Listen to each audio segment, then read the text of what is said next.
GBH a commencé en 2010 l'installation de panneaux photovoltaïques pour l'injection au réseau, c'est-à-dire la revente de l'énergie, en particulier en Guadeloupe, en Martinique et à La Réunion. Et depuis 3 ans maintenant, GBH, au travers de sa filiale de Solebam, a entrepris des programmes photovoltaïques en autoconsommation en République dominicaine sur un hypermarché Carrefour, et puis en Martinique aussi et en Guadeloupe. En Guadeloupe plus précisément, ça se passe donc essentiellement sur Destreland, mais aussi sur un Carrefour Contact à Pointe-à-Pitre et sur un Monsieur Bricolage aux Abîmes.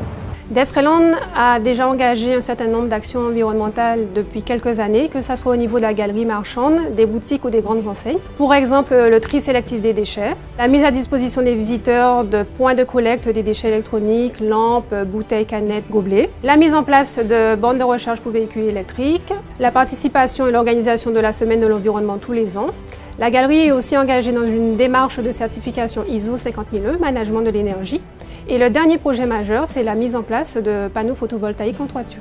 Alors, la centrale photovoltaïque se compose de panneaux photovoltaïques qui sont construits sur des plaques de verre et qui transforment le rayonnement solaire en courant électrique de type courant continu. Ensuite, le courant continu est transformé par les onduleurs en courant alternatif de type EDF, propre à être injecté sur le réseau de l'entreprise dans le cas de l'autoconsommation. Et ensuite, le courant électrique est consommé par les appareils de l'entreprise en priorité. Ce courant électrique est complété par celui d'EDF pour satisfaire le besoin de tous les appareils de l'entreprise. La plus grande centrale installée, c'est celle de Carrefour, qui représente environ 70% des panneaux installés.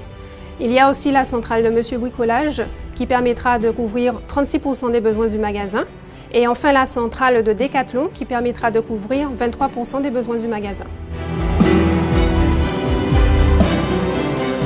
La maîtrise de l'énergie est au cœur des engagements de Carrefour Destreland depuis plusieurs années. Nous investissons dans des équipements moins énergivores pour la climatisation, l'éclairage ainsi que pour les meubles froids. Mais cela passe également par un changement de comportement de nos équipes ainsi qu'à l'obtention de la certification ISO 50001 obtenue en 2015. Le résultat de toutes ces actions nous ont permis d'économiser environ 13% de notre consommation sur 7 ans. Carrefour Destreland, de par son activité, a des postes de consommation énergétique importants, en majorité pour sa production de froid alimentaire qui représente environ 40% de notre consommation. Dans la continuité de vouloir diminuer notre impact sur notre environnement, nous avons pris la décision d'alimenter nos équipements par une installation photovoltaïque. Elle est composée de 5300 panneaux de 270 watts chacun sur une surface environ de 8000 m².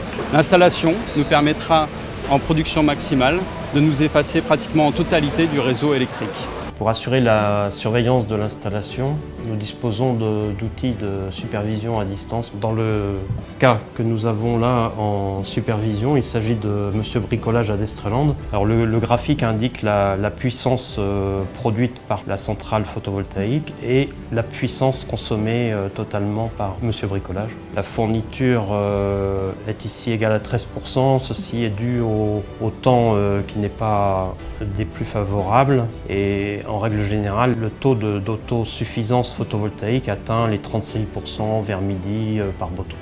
Pour ce programme, on a mené des études techniques avec un partenaire privilégié qu'on a sélectionné pour la Guadeloupe qui est Solar Electric. On s'est entouré aussi d'un bureau d'études pour la partie audit énergétique qui s'appelle Equinox. Et puis sur toute la partie financière, on a été accompagné pour le montage de notre dossier par le cabinet Saint-Aurin.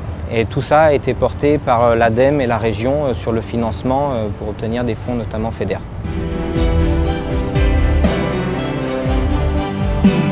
Il s'agit d'une production en autoconsommation, c'est-à-dire que l'ensemble de l'énergie produite sera consommée par les magasins.